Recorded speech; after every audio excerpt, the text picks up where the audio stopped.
Assalamualaikum warahmatullahi wabarakatuh. Selamat ketemu lagi dengan saya, Pak Sugeng.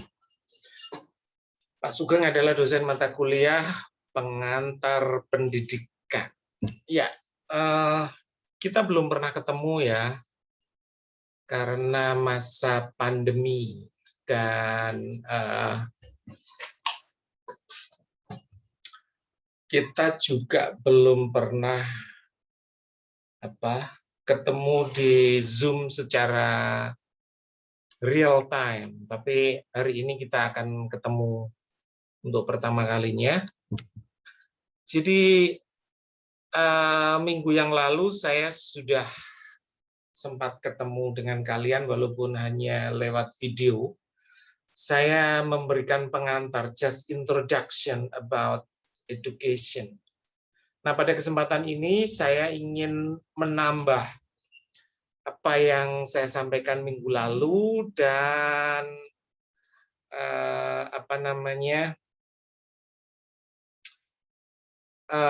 akan memberikan contoh buku yang kalian harus beli, harus punya, harus baca ya. Bukunya ini ya, Pengantar Pendidikan, Profesor Dr. Umar Tirta Raharja. Ya, kalian bisa beli itu online atau beli di toko buku. Pada kesempatan ini mohon izin untuk membagikan sebuah PowerPoint, sedikit PowerPoint ya.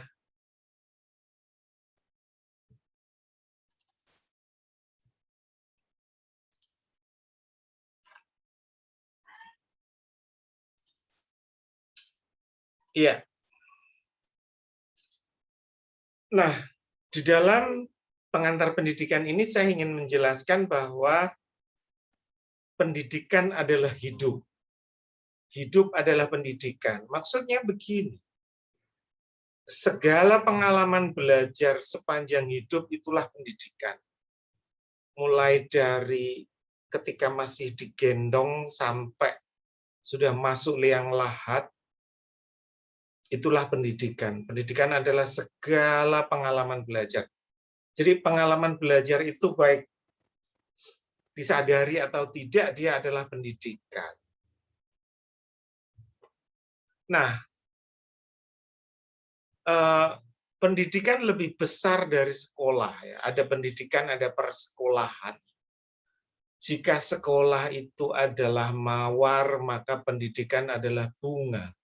Bunga itu lebih besar dari mawar. Mawar itu hanya bagian dari bunga. Rose and flowers. Rose are just roses, are just part of flowers. Mawar itu bagian dari bunga.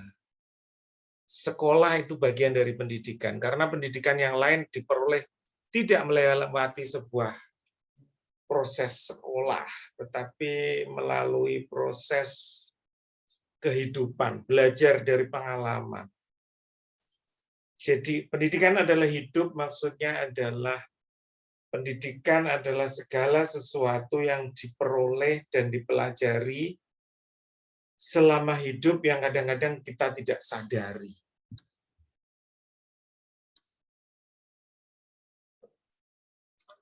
Sementara sekolah juga pendidikan, tetapi dia proses belajar yang bersifat formal. Sementara pendidikan tidak harus formal, ada non-formal dan informal. Nanti kita akan bicara pendidikan non-formal, pendidikan informal, pendidikan formal. Ya. Berikutnya, ya pendidikan melawan persekolahan. Jadi jika pendidikan itu bisa diperoleh dari pengalaman hidup, pengalaman pergaulan, pengalaman bekerja, pengalaman bertemu dengan manusia-manusia dari berbagai penjuru dunia, maka persekolahan lebih sempit. Education and school. Education is much more larger than schooling. And school is just in a formal situation. Jadi masyarakat kita sering salah kaprah ketika ngomong pendidikan, selalu ngomong sekolah. Jadi pengalaman hidup adalah pendidikan, life experiences. Kemudian kedua, pendidikan adalah proses mewariskan budaya, pewarisan budaya. Budaya adalah way of life. Anda belajar dari generasi sebelumnya tentang bagaimana berbudaya, bagaimana hidup di tengah masyarakat itu tidak diperoleh lewat sekolah, tetapi lewat pewarisan. Jadi pendidikan adalah proses mewariskan budaya dari generasi sebelumnya ke generasi berikutnya. Anda mungkin pernah belajar bercocok tanam, merawat tumbuhan, memelihara hewan. Anda belajar cara bersopan santun, Anda belajar etika ketika makan, Anda belajar menyapa orang yang lebih tua. Semua itu adalah pewarisan budaya dari yang lebih tua kepada yang lebih muda, generasi sebelumnya ke generasi sesudahnya. Ya, tata krama, etika, kemudian tradisi itu adalah pewarisan budaya yang merupakan bagian dari pendidikan, education, yang bukan persekolahan. Dan tentu saja transformasi ini diharapkan menuju arah yang lebih baik. Karena manusialah yang memproses. Anda pasti tidak mewarisi tradisi-tradisi yang buruk dari generasi sebelumnya. Jadi manusia itu melakukan proses menjadi lebih baik. Jika dulu menggunakan alat-alat tradisional, generasi berikutnya masih tetap melakukan aktivitas yang sama dengan peralatan yang lebih modern. Dulu transportasi menggunakan hewan sebagai penariknya atau tenaga manusia seperti becak, seperti dokar itu delman, tetapi berubah menjadi lebih baik, lebih efisien dengan mobil, dengan sepeda motor. Demikian juga komunikasi. Dulu telepon itu besar sekali ya. Apalagi telepon umum itu besar sekali. Sekarang hanya sebesar genggaman tanganmu.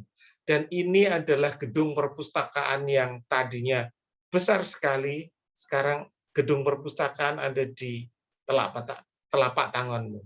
Ini memuat apa saja yang ada di perpustakaan. Jadi kalau sekarang berkunjung ke perpustakaan, maka Anda hanya mencari sinyalnya saja. Semuanya ada di sini, dan buku-bukunya juga menjadi buku digital.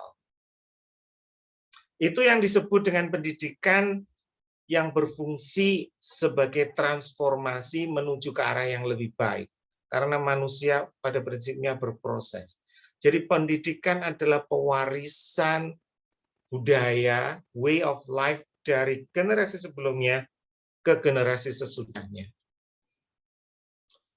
Nah, pendidikan adalah membentuk pribadi. Individu. Pendidikan itu meningkatkan kualitas individu. Membentuk sebuah karakter yang baik, good characters. Karakter yang baik itu peduli pada sesama. Kemudian menegakkan kebaikan, melakukan perbuatan-perbuatan yang baik untuk masyarakat, tidak melakukan tindakan kejahatan, itu adalah good characters. Tepat waktu, kemudian disiplin, peduli, adil, ya.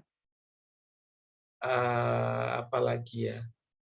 Menjadi warga negara yang baik itu adalah pendidikan sebagai pembentukan proses pribadi. Jadi pendidikan itu berfungsi untuk membangun individu menjadi manusia yang memiliki good characters tadi ya, karakter-karakter yang baik.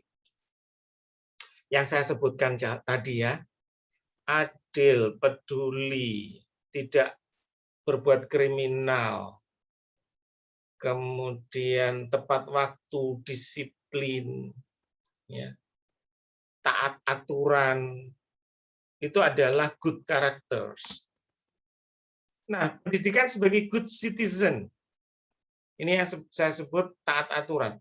Jadi, pendidikan itu juga mendidik kalian sebagai warga negara yang baik. Salah satunya adalah taat hukum, taat aturan, membayar pajak. Anda naik motor nggak bisa seenaknya, dan itu adalah hasil dari pendidikan. Bukan persekolahan, tetapi education yang lebih besar. Kemudian pendidikan juga menjadikan manusia sebagai good citizen, menjadi warga negara yang baik, yang taat aturan. Jadi fungsi pendidikan itu ya. Selain yang saya presentasikan minggu lalu. Nah, pendidikan Anda sering mendengar kata meningkatkan kualitas sumber daya manusia. Ya. Mencerdaskan kehidupan bangsa. Itu sama halnya dengan menyiapkan tenaga kerja di masa depan yang lebih berkualitas. Kalian-kalian adalah 5-10 tahun lagi menjadi tenaga kerja yang siap, yang memiliki good characters tadi, yang memiliki kepedulian untuk menjaga hak dan keselamatan tenaga kerja.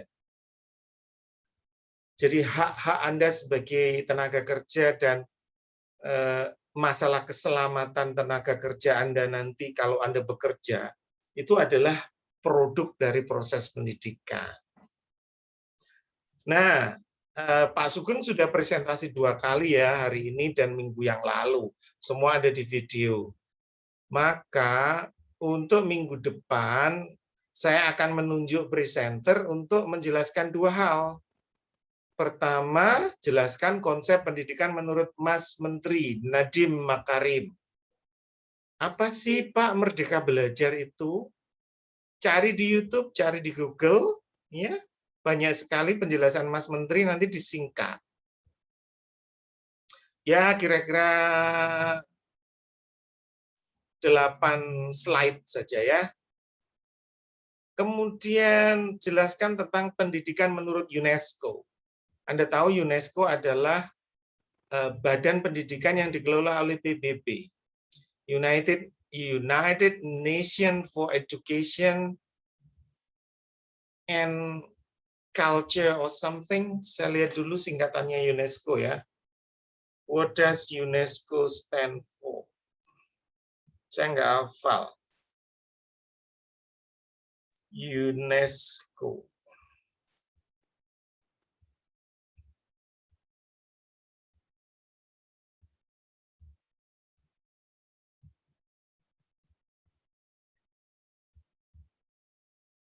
United Nations Educational, Scientific, and Cultural Organization. Jadi UNESCO itu membuat pilar-pilar pendidikan. Bagaimana sih pendidikan menurut PBB UNESCO itu? Tolong dijelaskan oleh kelompok presenter minggu depan. 4 mahasiswa untuk menjelaskan 2 hal ini ya. Nanti akan saya jelaskan juga apa yang harus Anda lakukan. Film apa yang, video apa yang harus kalian tonton, dan artikel apa yang harus Anda baca. Nanti ya saya jelaskan. Ini sementara sudah dulu. Thank you for participation. Assalamualaikum warahmatullahi wabarakatuh.